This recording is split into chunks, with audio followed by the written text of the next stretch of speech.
Hello student, this is Palla Darbari, your host, and you are watching Palla Darbari classes. In this video we will discuss chapter 4 Business Studies class 11th Business Services. This is the third volume of the chapter Business Services. In this video we will discuss communication, transportation and warehousing. Let us see communication. In this fast moving and competitive world, it is essential to have advanced technology for quick exchange of information with the help of electronic media. It is an important service that helps in establishing linkage between businessmen, organizations, suppliers, customers, etc.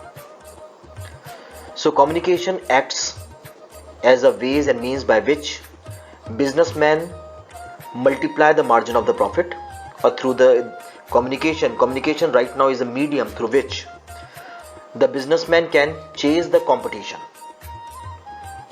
It educates peoples, widen their knowledge and broadcast their outlook.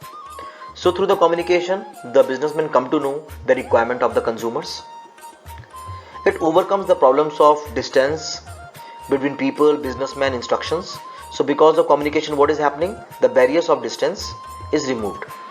Because of the communication, the information or the things can be delivered to the person. Let us see the main services that can be classified under the communication. The communication service be classified into two categories, that is postal service and telecom services. Let us see the postal services first. The Indian Postage and Telegram Department provides various postal services across India. For providing these services, the whole country has been divided into 22 postal circles.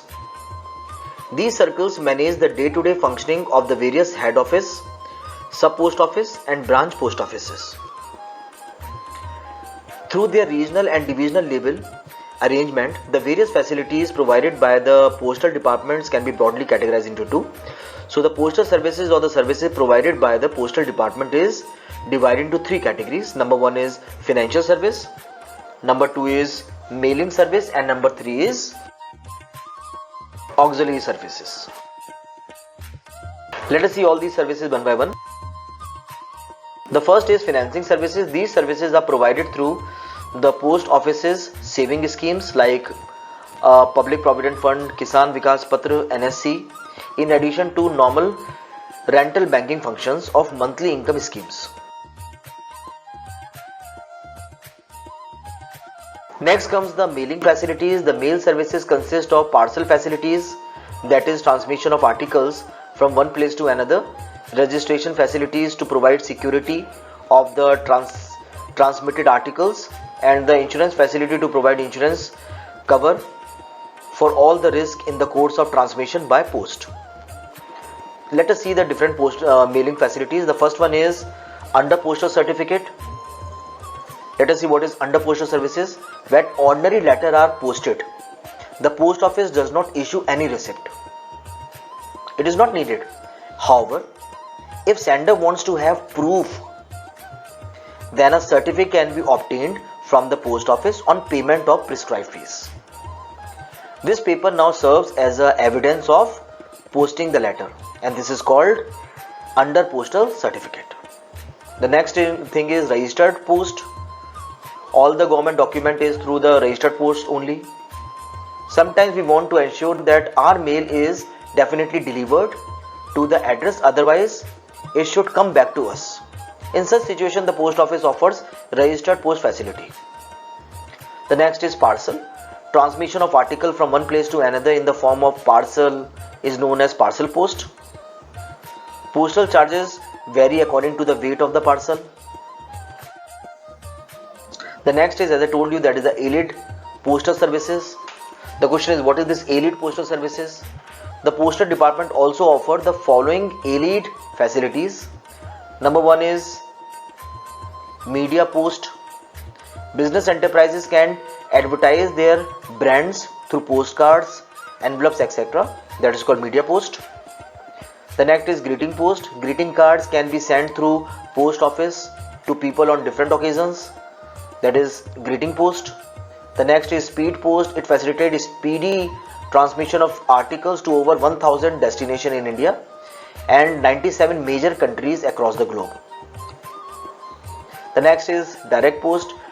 Direct advertising can be done through addressed and unaddressed direct post.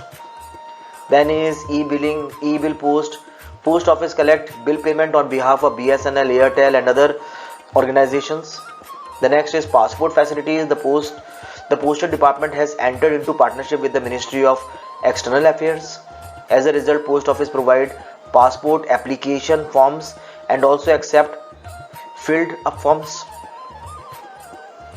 The next is international monetary transfer. The postal department also collaborate with the Western Union Financial Services USA for remittance of money from 185 countries to India. Now let us see the second service, that is the telecom services. Today's global business world, the dream of doing business across the world will remain a dream only in the absence of telecom services. So from here we can realize that telecom service is very important, otherwise the dream will remain a dream. The various types of telecom services are: number 1, cellular mobile services.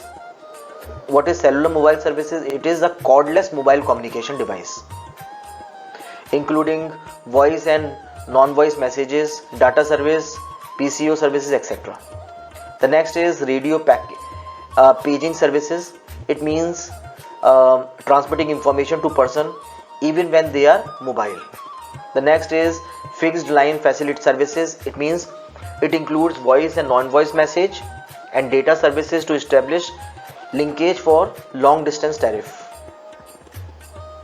The next is cable services, linkages and switched services within the license area of operations to operate media services, which are essentially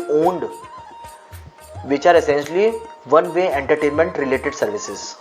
The next is very small aperture terminal. It is a satellite based communication services. It offers government and business agencies a highly flexible and reliable communication solution. The next is DTH services.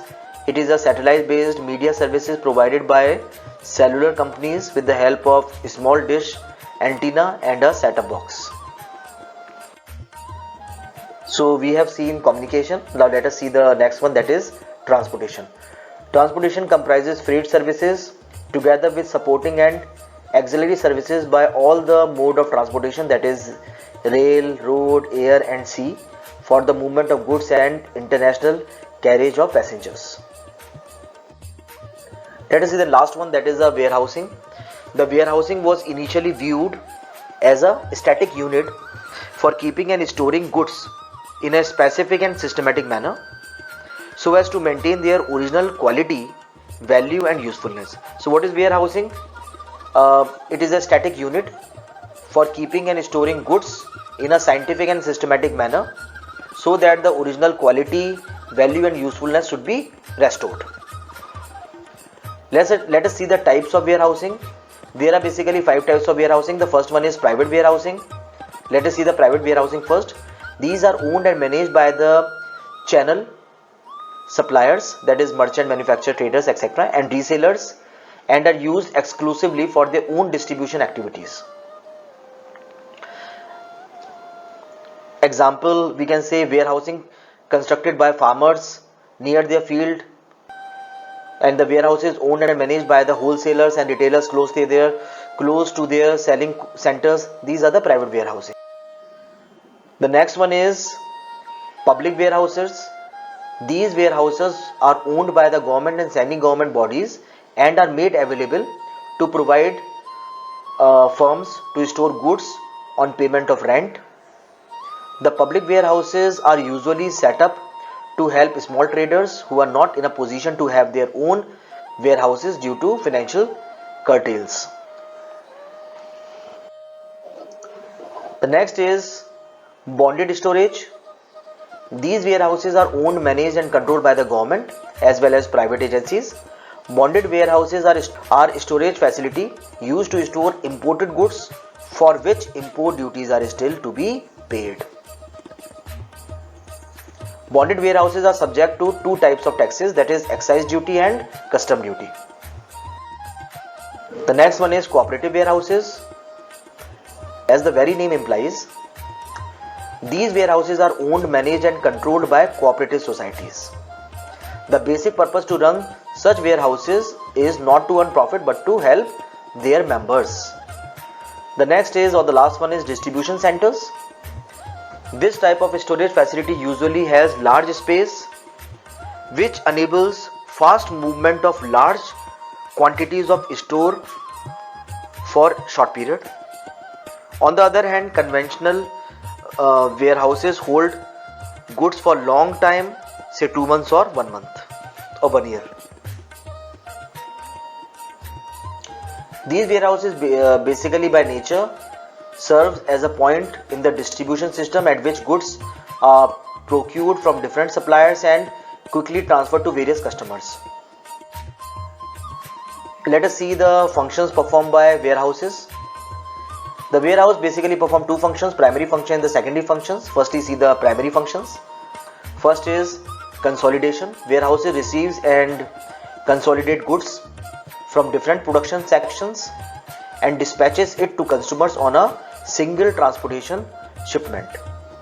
The next is break the bulk. Warehouses breaks the bulk received according to the requirements of the client. That is a primary function. First, as I repeat the same thing again, one is consolidation and the second one is break the bulk. Break the bulk means through the warehouses the goods should be dispatched in small quantities. And when I say consolidation, it means what? It means that warehouses receive goods from different cities, different places, and from the warehouses it will be delivered to us customers on a single transportation, come from different areas and dispatch at a lot in one shipment, come from different and dispatched on a single transport shipment. Now let us the next one is stock pilling. It means the next function of the warehousing is the seasonal storage of goods to select business. Stock pilling is clear. It means seasonal storage of goods. Let us see the secondary function of the warehousing. The first is protection of goods. A warehouse provides protection to goods from loss of damage due to heat, dust, winds, moisture, etc. The next one is risk bearing. Warehouse takes over the risk incidental to storage of goods. Once the goods are handed over to the warehouse housekeeper for storage, the responsibility of these goods passes on the warehouse keeper. The next is financing. When the goods are disposed in any warehouse, the depositor gets a receipt which act as a proof about the dispatch of the goods. The warehouses can also issue a document in favor of the owner of the goods, which is called the warehouse keeper's warrant. This warrant is a document of title and can be transferred by simple endorsement.